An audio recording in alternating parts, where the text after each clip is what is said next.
I was at my brother's wedding when I overheard the conversation that changed everything. I'd stepped outside the reception hall to take a call from work. I was a surgical nurse, and the hospital needed to confirm my schedule.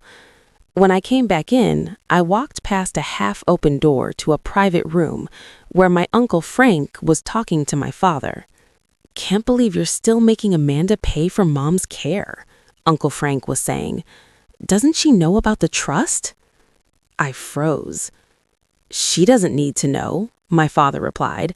"She's happy to help, and the trust is for the boys. That was always the plan." "But she's been sending you what, $2,000 a month for 3 years? That's 70 grand, Tom." 68, actually. And like I said, she's happy to contribute. She makes good money. I stood in that hallway in my bridesmaid dress and felt the floor tilt beneath me. What trust? What plan? What was my uncle talking about? I pulled out my phone and started recording. "Still feels wrong," Uncle Frank muttered. "She's your daughter, too. And she's doing fine, better than fine. She doesn't need help. The boys do." I stopped recording, saved the file, and walked back into the reception with a smile frozen on my face. Let me back up and explain. I'm the only daughter. I have 2 younger brothers, Kevin, who was getting married that day, and James, who was in his 2nd year of law school. I'm 33, a surgical nurse in Boston, single, independent, living in a small apartment I could barely afford in one of the most expensive cities in the country. For the past 3 years, I'd been sending my parents $2,000 a month to help care for my grandmother. She had Alzheimer's, and my mother said the care facility was expensive. "Medicare doesn't cover everything," she'd explained. "We're struggling to make ends meet." I believed her. Why wouldn't I? They were my parents. Grandma was my grandmother. Family helps family. So I sent the money every month. $72,000 over 3 years. It meant I couldn't save for a house, couldn't take vacations, couldn't do anything except work, pay rent, and help my family. Meanwhile, Kevin had bought a house at 27. James drove a new BMW. My parents had just renovated their kitchen again. I told myself they worked hard. They managed their money well. They were just better at adulting than I was. But there was a trust fund for the boys, and I was never told. I lasted through the reception, smiled for photos, gave my toast, danced with my father during the family dance while my mind ran through every conversation, every money request, every time they'd told me they were struggling. At midnight, after Kevin and his bride left for their honeymoon, I cornered Uncle Frank in the parking lot. "What trust fund?" I asked. He went pale. "Amanda, what trust fund?" He glanced around, sighed. "So, your grandmother set one up before she got sick.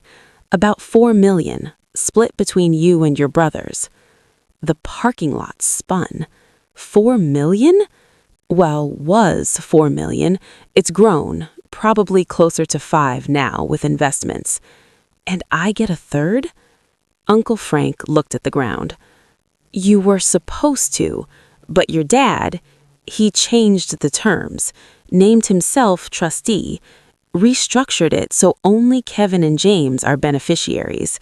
You were cut out about 5 years ago." "He can do that?" "He's the trustee, and your grandmother had dementia by then, so she couldn't object." He put a hand on my shoulder. "I'm sorry, kid. I assumed you knew. I thought you were okay with it." I pulled away from him. "I've been paying for her care for 3 years. Oh, Jesus. Does my mother know? About the trust? Yeah, she signed off on it." I got in my car and drove home to Boston. 6 hours. Didn't stop once. Ran on rage and coffee and the growing certainty that my entire family had been lying to me for years. The next morning, I called a lawyer, a trust and estate attorney named Margaret. I played her the recording, told her everything. "Do you have proof of the payments you made?" she asked. "Every bank transfer, every Venmo, 3 years of records." "Good, I need those. I also need to see the original trust documents and any amendments." "How do I get those?" "You request them from the trustee, your father. If he refuses, we can compel production through the court." I sent my father an email that afternoon. "Dad, I need copies of Grandma's trust documents. Please send them to me by the end of the week. Amanda."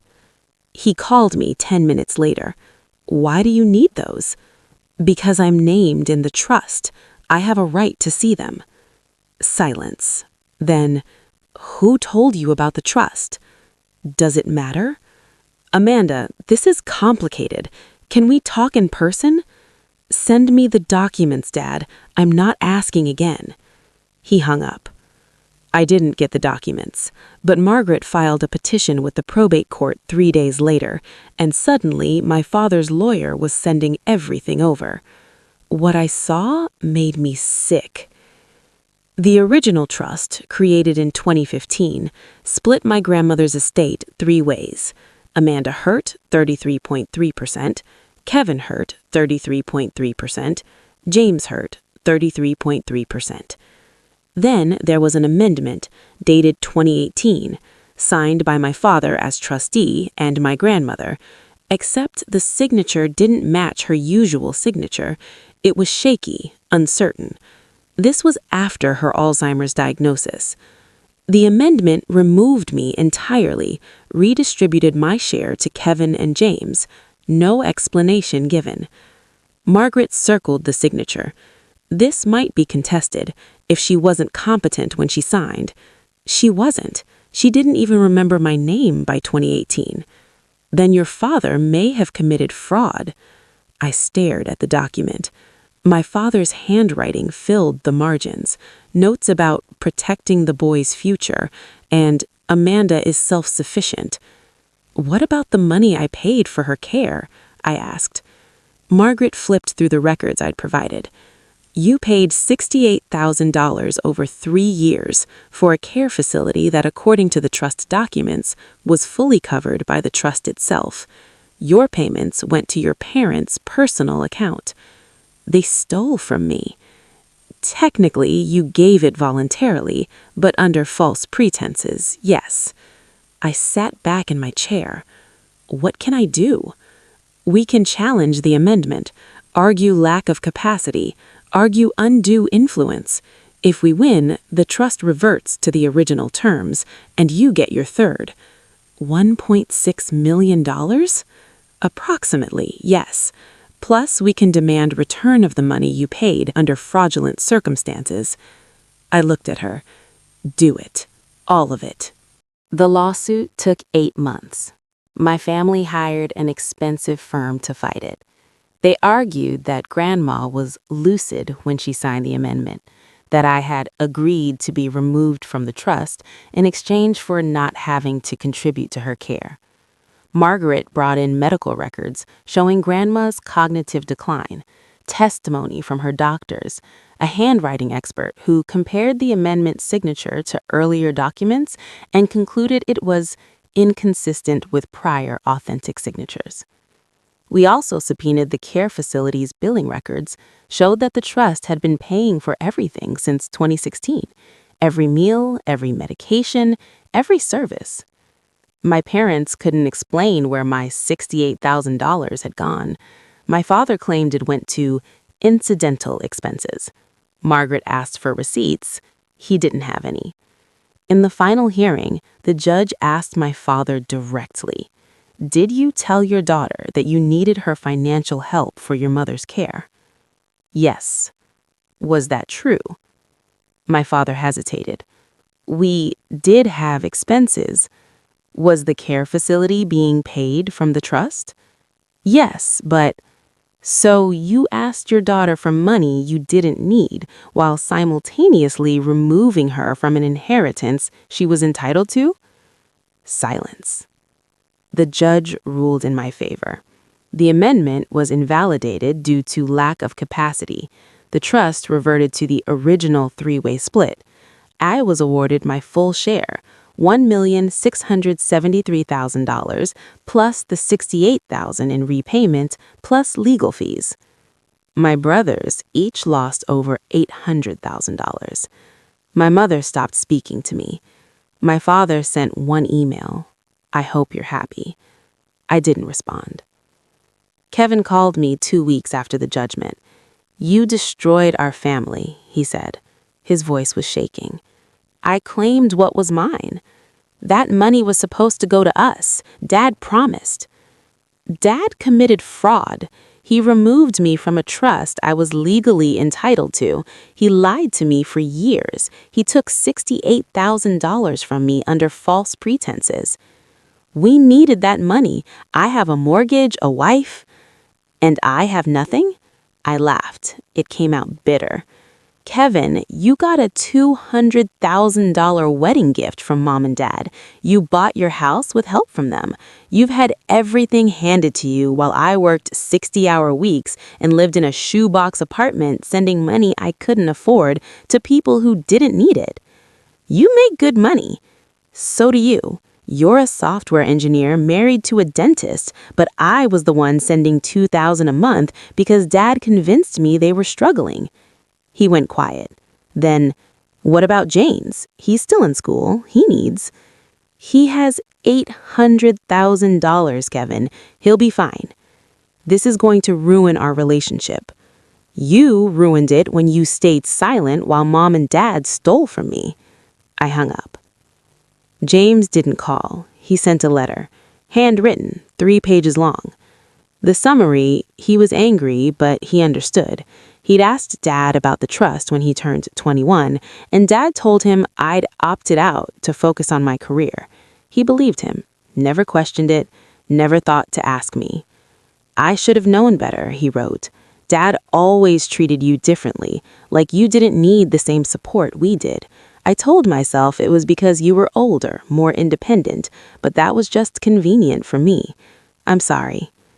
He didn't offer to give me any of his share, but he acknowledged what happened and he asked if we could still be siblings. I wrote back, we can try. I quit my job 6 months after the settlement came through, used part of the money to pay off my student loans, all of them, then enrolled in a nurse practitioner program, something I'd wanted to do for years but couldn't afford. I bought a small house outside Boston, nothing extravagant, just mine.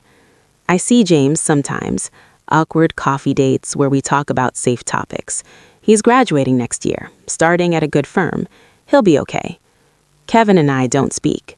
His wife sent me a Facebook message once calling me selfish and greedy. I blocked her. My parents sent a Christmas card last year. No note, just their names printed at the bottom.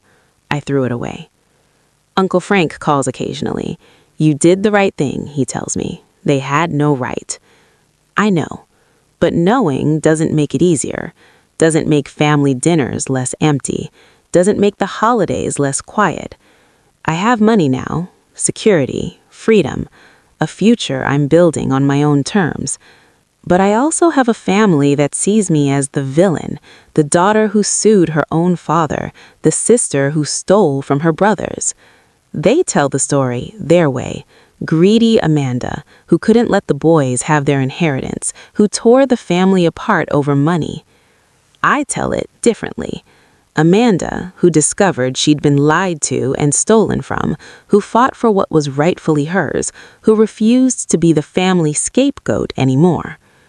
Both stories are true, depending on who you ask.